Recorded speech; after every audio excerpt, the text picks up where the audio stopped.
In part one of this series, I told you about Russia's march to war against the United States. Today, I explain why it could be nuclear.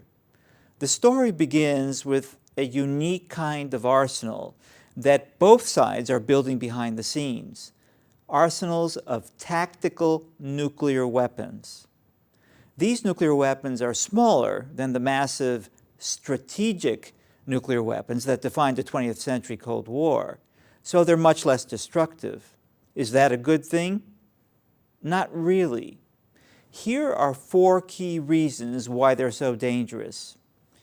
Reason number 1 is that tactical nuclear weapons weaken the deterrent power that has so far helped prevent a nuclear war. Throughout the 20th century, leaders and military strategists on both sides equated nuclear war with assured mutual destruction, so they never pressed the buttons. During the Cold War, every time the United States and the USSR approached a direct confrontation, one side or the other always backed down. For example, let's go back to Budapest in 1956. Soviet tanks invade Hungary to put down an anti-Soviet rebellion.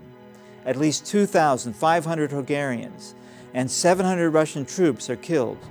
Rebel forces plead desperately for U.S. assistance. But fearing a mutually destructive nuclear war, President Eisenhower refuses to get directly involved. Berlin, 1961.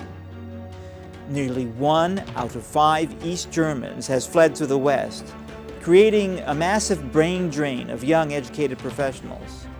Soviet Premier Nikita Khrushchev issues an ultimatum. He demands the withdrawal of Allied forces from West Berlin.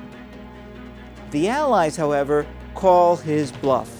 Instead of starting a conflict, the Soviets build a wall between East and West Berlin.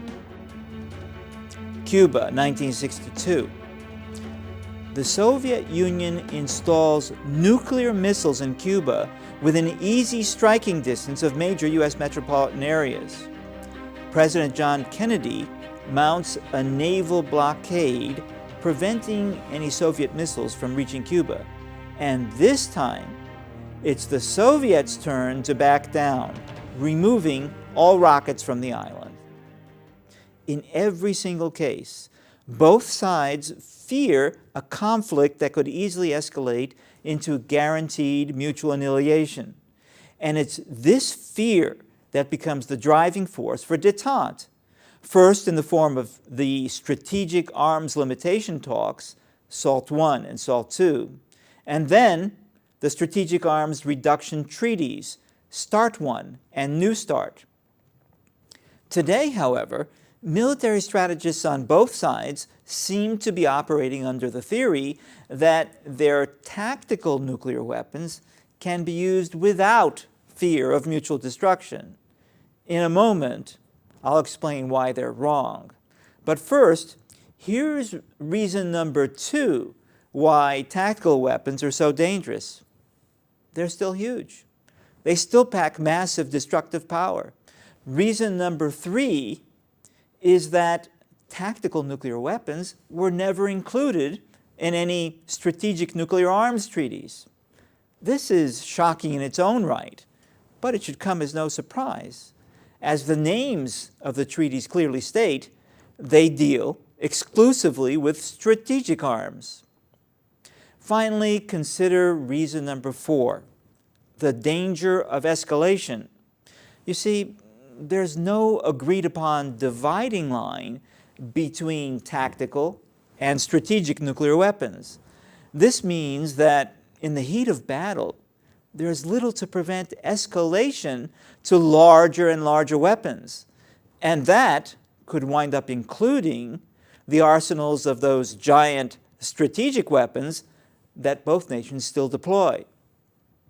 Can Trump and Putin make a deal that helps avoid this ultimate disaster? And what's the likely impact of all of this on your investments? I cover those topics in the concluding part 3 of Russia's long march to war.